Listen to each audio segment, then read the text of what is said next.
তাহলে আমরা মুসলমানের সন্তান, আমরা কোরআনের সঙ্গে আমাদের সম্পর্ক, আমরা থাকবো কোরআন নিয়ে। আমরা কি নিয়ে থাকবো? কোরআন নিয়ে। কিন্তু এই মুসলমানের সন্তানেরা এ যে আসতেছে একটা রাত, কি রাত? 31st নাইট আসতেছে, এই শুরু হয়ে যাচ্ছে। দেখেন মুসলমানদের সন্তানদের কি যে কারুকারবার দেখতে পারবেন, যেটা ইহুদি খ্রিস্টান নাসারারা এই দিবস এই বছরের জন্ম দিয়েছে, তাদের দিবসগুলো আমরা কিন্তু জাঁকজমক ভাবে, বেহায়াপনা উলঙ্গপনা ভাবে আমরা এটাকে বরণ করি। ঠিক কিনা বলেন? ঠিক কিনা? আমার বন্ধুগণ, অথচ মুসলমানদের কলিজার নববর্ষের মাস হলো মুহররম মাস। এই মাস কখন আসে কখন যায় মুসলমানের সন্তানেরা বলতে পারে না। এর চাইতে দুর্ভাগা কপাল পোড়া জাতি আর কে হতে পারে?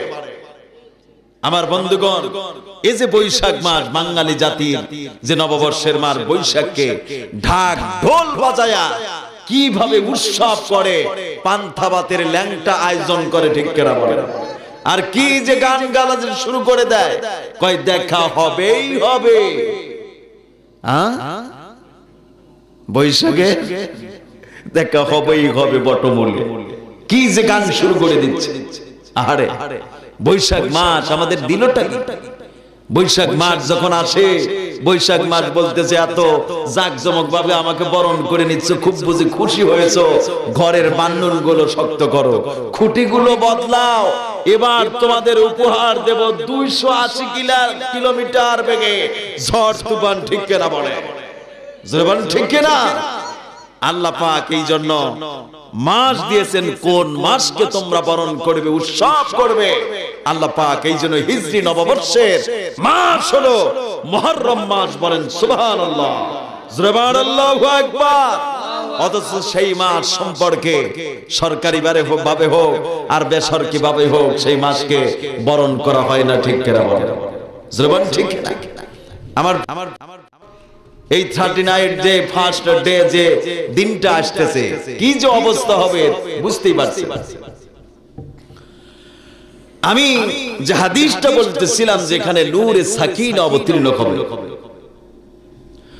আমার বন্ধুগণ, নবীজি একদিন সফরে বের হলেন।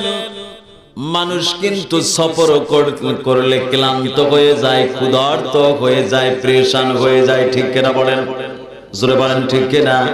আমার বন্ধুগণ, যারা এই বগুড়া কাহালু এলাকা থেকে, যারা চট্টগ্রাম, যারা সিলেট ভ্রমণ করেছেন, তারা সবচাইতে ভালো বুঝবেন। আমার বন্ধুগণ, সফর করলে কিন্তু মানুষ অত্যন্ত ক্লান্ত দুর্বল হয়ে পড়ে। আমার প্রিয় ভাইয়েরা, নবীজি লম্বা চওড়া সফর শেষ করে ক্ষুধার্ত এবং ক্লান্ত হয়ে মা আয়েশার কাছে ফিরে আসলেন। সুবহানাল্লাহ পড়েন। আম্মা জান আয়েশা নবীজির চেহারার দিকে তাকিয়েই দেখতে পাচ্ছেন, নবীজির চেহারার মধ্যে ক্ষুধার্তের ভাব ফুটে উঠেছে। নবীজি ক্লান্ত এবং দুর্বল তার চেহারার মধ্যেই ফুটে উঠেছে। আমার বন্ধুগণ, নবীজি তখন আয়েশাকে বললেন, আয়েশা রে, তোমার ঘরে কি কোনো খাবারের ব্যবস্থা আছে? আম্মা জান আয়েশা তখন থমকে দাঁড়িয়ে গেলেন, কারণ আয়েশার ঘরে কোনো খাবার ছিল না।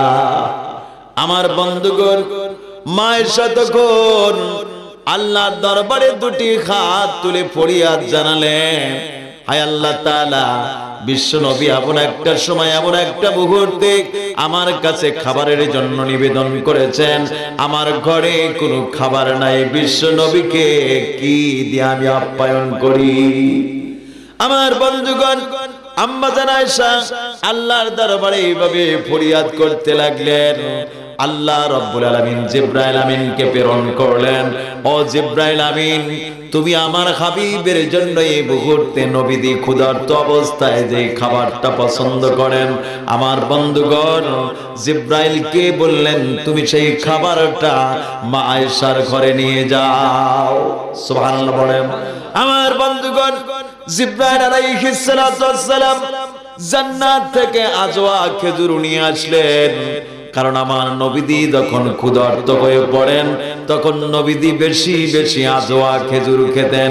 আমার বন্ধুগণ, জিবরাইল আলাইহিস সালাতু ওয়াস সালাম আয়েশার ঘরে জান্নাতে আজওয়া খেজুর নিয়ে এসে খাবার পাত্রে রেখে দিলেন।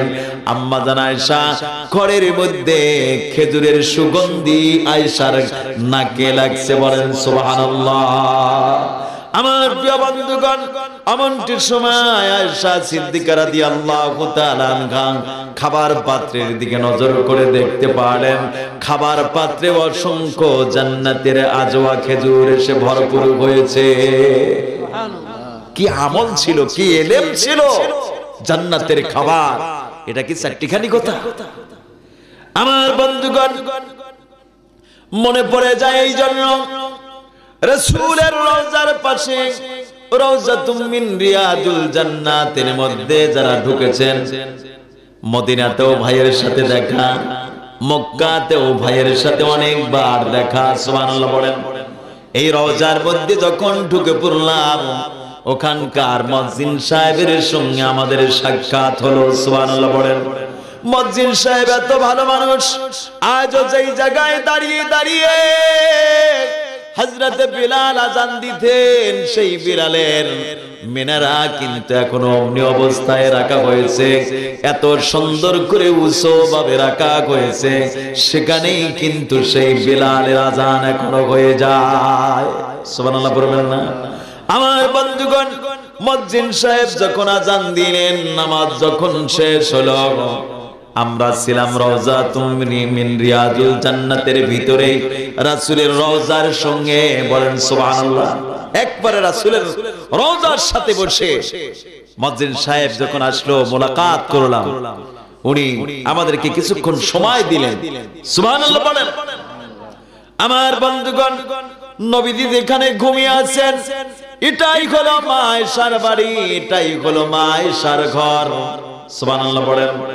আমার বন্ধুগণ, আমি যে কথা বলতেছিলাম, আয়েশা সিদ্দিকা রাদিয়াল্লাহু তাআলা আনহা জান্নাতের আজওয়া খেজুরের এই থালাটা বিশ্ব নবীর কাছে নিয়ে আসলেন।